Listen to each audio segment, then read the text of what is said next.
Hey guys, thank you for stumbling upon my channel. And if you like this type of content, please subscribe. And there's a little bell. Hit that little bell and you're going to get notified every time I upload a video, which I'm hoping to upload a couple times a week. The name of this channel, I'm thinking, but right now, is going to be called Parole Agent Stories Told or Past. So there you go. A little bit about myself. I just retired from the California Department of Corrections after 25 years. I worked 5 years in state prison at Chuckawalla Valley State Prison. Started my career in 1998.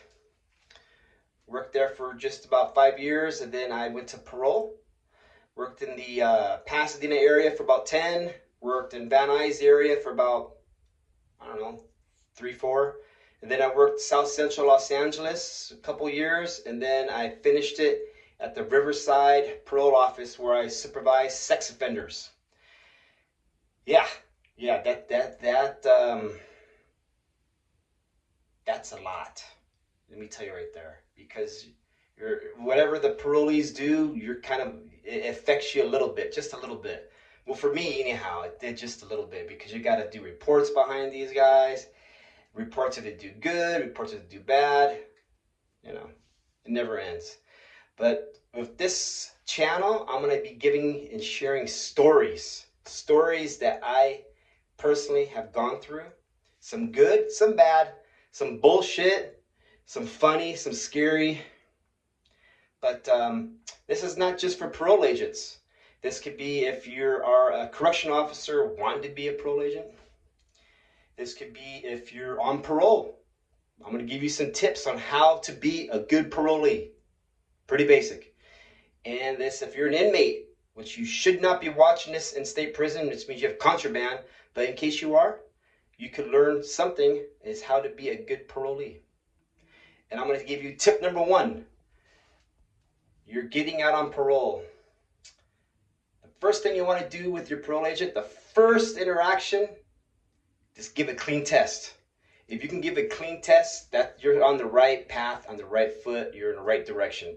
If you come out saying you already had used, you had a party at the prison or party at the bus stop, party at home, you're already starting off on the wrong foot, and it just starts off bad.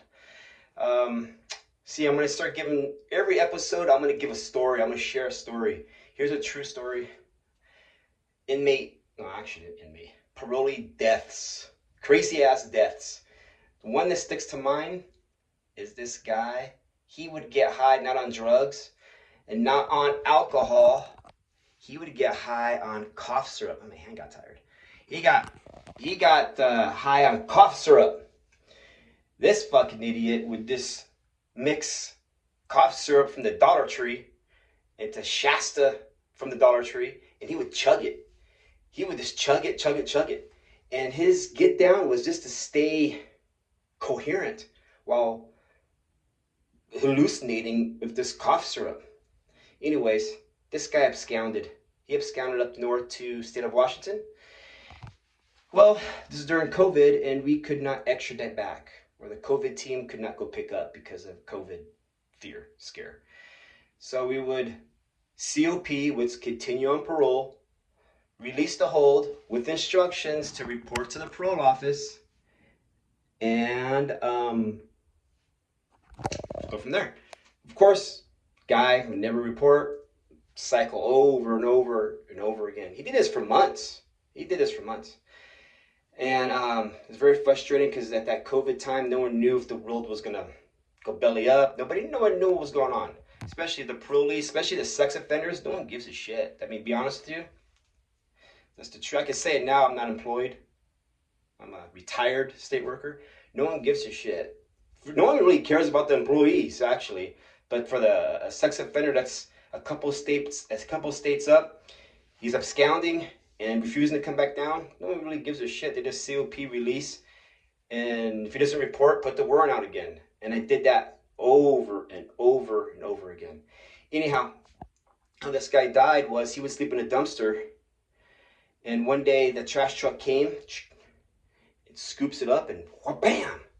Well, when it threw the trash from inside the dumpster back of the dump truck, well, the parolee was back in there.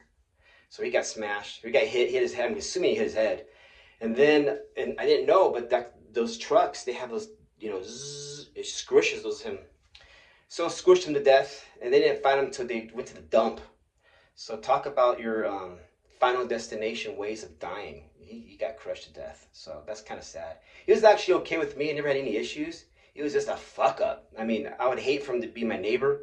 Hate for him to even be in my same city, because he's just going to be a fuck up anywhere he goes. You see him anywhere you see him, he's just a screw up, because he's always high in that cough syrup.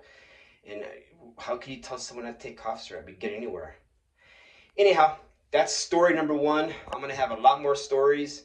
Way back in the day, I got some stories from the state prison, which I was witness to a murder right next to me. I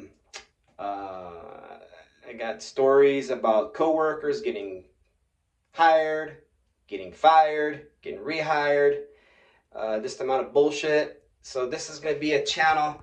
If you wanted to stay clear of the bullshit, maybe you could take what I say as a grain of salt, or just entertainment, good. Or you could delete it, that's fine too. So I'm just going to play with this channel for about a month or two to see if I could get about 200 subscribers and go from there. Anyhow, thank you guys for watching.